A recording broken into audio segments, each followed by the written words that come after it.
Bugungi videoda internet provayderlar va tizim integratorlari uchun mo'ljallangan haqiqiy sanoat darajasidagi yechim PixiTech S250G Tor S2C8 POE boshqariladigan kommutatorning texnik xususiyatlarini batafsil ko'rib chiqamiz. Qurilma jami 14 ta portga ega, 8 ta gigabit POE, 2 ta oddiy gigabit RJ45 va 4 ta 1 gigabit SFP portlari mavjud. Shuningdek, tizimni bevosita boshqarish va chuqur sozlashlar uchun alohida RJ45 konsol porti ham mavjud. Kommutatsiya matritsasi 56 gigabit sekundni, paketlarni qayta ishlash tezligi esa sekundiga 21 millionni tashkil qiladi. Bu eng og'ir trafik sharoitida ham tarmoqning qotmasdan yuqori tezlikda ishlashini ta'minlaydi.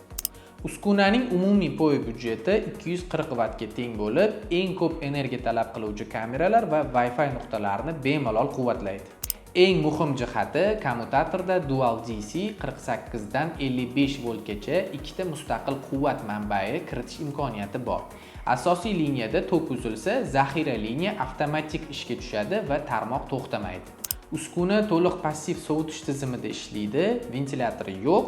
Bu esa korpus ichiga chang kirishining oldini oladi. Ishonchlilik darajasi shu qadar yuqoriki, uning tinimsiz ishlash resursi 800 ming soat.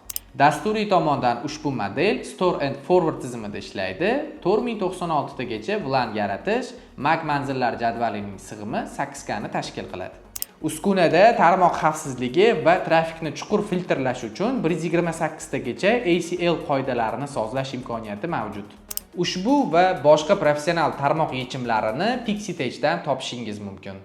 Buyurtma berish uchun ushbu raqamga murojaat qiling.